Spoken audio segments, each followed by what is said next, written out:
Hello बच्चों, बढ़िया है ना आप सब। हाँ, ये मुझे मालूम है आप सब बहुत अच्छे हैं। रास्ते टेढ़े मेढ़े ही सही, पर हम उन रास्तों पे चल के जो अपनी सक्सेस को पाने के लिए कोशिश कर रहे हैं वही हमारे लिए सबसे अच्छी बात है। और इसीलिए मैं हमेशा बोलती हूँ कि मुझे मालूम है आप सब बहुत अच्छे हैं। देखिए आज का मेरा टॉपिक क्या है, सैचुरेटेड फैटी एसिड्स और अनसैचुरेटेड फैटी एसिड्स। तो बच्चों स्टे ट्यून्ड विद कामनीज अबाउट क्लासेस। नहीं है नीट पेपर का पंचनामा, फिर भी 360 मार्क्स हमको 2024 में लेके है आना। किस में लेकर आना है? बायो के पेपर में। वेरी गुड, सब तो मालूम है आपको, मुझे कुछ बताने की जरूरत ही नहीं है।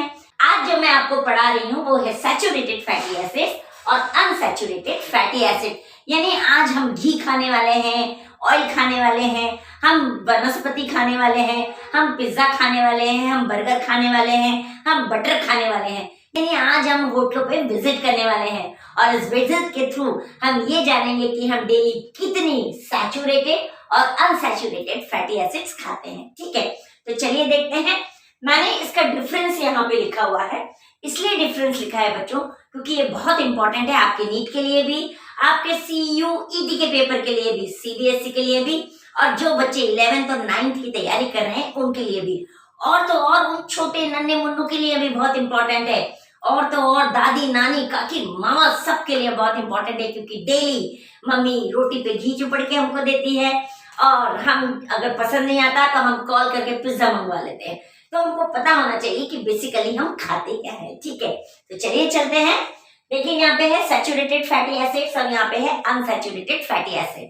अनसैचुरेटेड अगर फैटी एसिड्स का मैं एग्जांपल देखो तो देखिए मैंने ऑलरेडी लिखा है, ऑयल है, सनफ्लावर है, ग्राउंडनट्स हैं और एक बहुत इंपॉर्टेंट है सैफफ्लावर। ओके, और अगर सैचुरेटेड फैटी एसिड्स का हम एग्जांपल देखें तो देखिए वनस्पति मिलेगा आपको और वेजिटेबल घी मिलेगा। ठीक है, अब मैं आई हूँ बेसिकली बच्चों आपकी एनसीईआरटी पे। यहाँ पे सैचुरेटेड के दो मोस्ट इंपॉर्टेंट एग्जांपल लिखे हुए हैं, पैल्मेटिक एसिड और स्टेरिक एसिड। क्लियर? अब यहाँ आइए, अनसैचुरेटेड फैटी एसिड्स के एनसीईआरटी में मोस्ट इंपॉर्टेंट 3 एग्जांपल लिखे हुए हैं, linoleic acid, linolenic acid and arachidonic acid.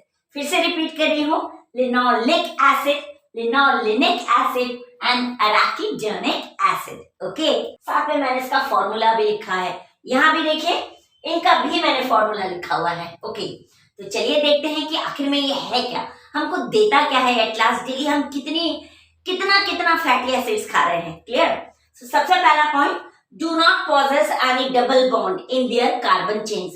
Basically बच्चों हम जो भी पढ़ रहे हैं केमिस्ट्री में, एक ये हाइड्रोकार्बन्स है, हाइड्रोकार्बन्स यानी कार्बन प्लस हाइड्रोजन। ओके, और ये लॉन्ग भी है, शॉर्ट भी है। ठीक, डबल बॉन्ड भी है और सिंगल बॉन्ड भी है और ट्रिपल बॉन्ड भी है। तो यहाँ पे स्पेशली हम सिंगल और डबल बॉन्ड पढ़ रहे हैं। ठीक है, देखिए इनके जो हाइड्रोकार्बन्स की लॉन्ग चेन होती है उसके अंदर डबल बॉन्ड नहीं होता, डबल बॉन्ड नहीं होता, यानी ये सिंगल बॉन्ड स्ट्रक्चर्स होते हैं। और यहाँ देखिए पॉजेस 1 और more double bonds in their carbon chains. तो इनकी जो कार्बन चेन्स है इसके अंदर 1 या more than 1 double bonds present रहते हैं। क्लियर हुआ? सेकंड पॉइंट देखिए, स्ट्रेट चेन्स होती हैं, यानी ये बिल्कुल स्ट्रेट चेन्स में चलेंगे, but small and band at the double bond, यानी इनकी जो स्मॉल चेन्स होगी वो बैंड हो जाएगी at the point of double bond पे। ओके, यहाँ पे अब देखिए सॉलिड एट रूम टेम्परेचर, तो ये रूम टेम्परेचर पे सॉलिड रहते हैं, लिक्विड एट रूम टेम्परेचर, तो समझ आ रहा होगा अगर ये सॉलिड है तो ये घी है और अगर ये लिक्विड है तो ये ऑयल है। बहुत इजी है ये। ओके, नेक्स्ट पॉइंट देखिए, हायर मेल्टिंग पॉइंट है, यानी ये मेल्ट हो सकते हैं बहुत जल्दी, गर्मी तेज हो जाए तो ऑटोमेटिकली घी मेल्ट हो जाता है। ठीक है, और ये lower melting point, already oil है तो क्या मेल्ट होगा, ये है ना, समझ आ रहा है ना आपको। अब नेक्स्ट देखिए, occur in most animal fats, कहाँ प्रेजेंट होते हैं ये? Most of the animal fats में, and they occur in most plant fats, और ये वाले सबसे ज्यादा प्लांट फैट्स में प्रेजेंट होते हैं। Okay, less abundant in non storage living sales, यानी ये बहुत कम होते हैं नॉन स्टोरेज लिविंग सेल्स के अंदर, more abundant in non storage living cells के अंदर। ठीक है, ये बहुत ज्यादा होते हैं। अब देखिए next, they increase blood cholesterol, सबसे इंपॉर्टेंट पॉइंट जो आज की भागती दौड़ती जिंदगी में सबसे इंपॉर्टेंट है। Okay, they increase blood cholesterol, okay, and they do not increase blood cholesterol. अब आप क्वेश्चन करेंगे, नॉर्मली घर में सब बोलते हैं ये ऑयल मत खाओ, ये मत खाओ, ऐसा मत तला खाओ, तो उसमें तो आप मैम कहोगे कि ब्लड कोलेस्ट्रॉल बढ़ता है, सब बोलते हैं, और आप यहाँ कह रहे हो कि lower the blood cholesterol, how it's possible. हाँ बच्चों, ये पॉसिबल है। क्यों पॉसिबल है? क्योंकि ये अनसैचुरेटेड है। तो जहां पे पॉली अनसैचुरेटेड ऑयल्स होते हैं, डॉक्टर उसी को प्रेफर करता है ब्लड कोलेस्ट्रॉल रेज्ड पीपल्स को खाने के लिए। सो इसलिए ये लोअर द ब्लड कोलेस्ट्रॉल है, ठीक है। तो उसमें मेन जो एग्जांपल है वो है सैफफ्लावर का और सनफ्लावर ऑयल का। दो मेन एग्जांपल हैं ऑयल का, सैफफ्लावर एंड सनफ्लावर। ओके, चलिए बच्चों अब नेक्स्ट पॉइंट देखते हैं, यानी लास्ट पॉइंट देखते हैं।